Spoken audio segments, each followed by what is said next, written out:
People may not vote because they'll say, well, this happened under the Biden-Harris administration. As Kerry Singleton looks ahead to the next presidential election, he's thinking back to the promises he heard President Biden and Vice President Harris deliver on a visit to Atlanta. Pass the Freedom to Vote Act.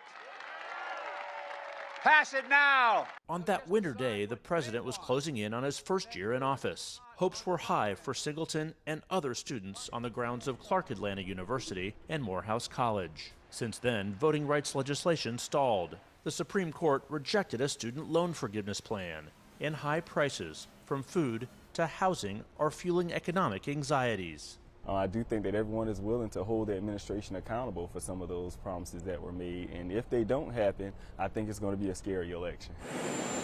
For all the warning signs facing the president a year before the election, the skepticism and apathy of young voters rank high. Folks just feel poorer right now than they did 2 years ago. There's going to have to be a lot of conversations about how we feel like our issues are being heard. Nabila Islam Parks is the youngest woman to win a seat in the Georgia Senate. In 2020, she went door to door in the Atlanta suburbs, building a coalition to help Biden turn the state blue. That coalition, she said, could fracture by the president's handling of the Israel-Hamas war. I think that young voters recognize you can't bomb your way to peace and security, and so we do feel uncomfortable with that. Rachel Carroll's first vote for president went to Biden. She said she doesn't regret it given the alternative, but finds herself disappointed by some priorities of the White House. If they can fund a war, they can find the money to pay off our student loans. Young voters were a critical component of the president's victory, particularly here in Georgia, where Biden defeated Donald Trump by only 11,779 votes out of nearly 5 million cast. Exit polls in 2020 show that voters 18 to 29 made up 20% of the Georgia electorate, the only state of the top 6 battlegrounds where the percentage of young voters exceeded the national share of 17%. Biden won young Georgia voters by 13 points, according to exit polls.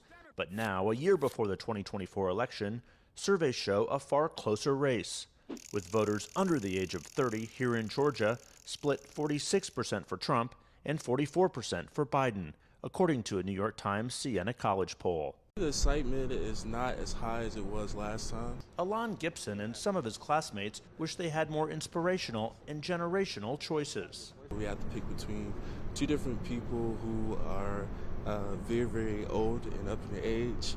We would like to see Biden pass the baton. The vice president, whose college tour brought her back on campus this fall, resonates more. I think she sparks that energy. She's like, when she came to Morehouse, it was fun. I felt her passion. But with Biden at the top of the ticket, potentially facing a rematch of the 2020 race, voters say the burden rests on him to deliver on his promises and not take their support for granted. Just as well as we hold Trump accountable, we have to hold Biden accountable.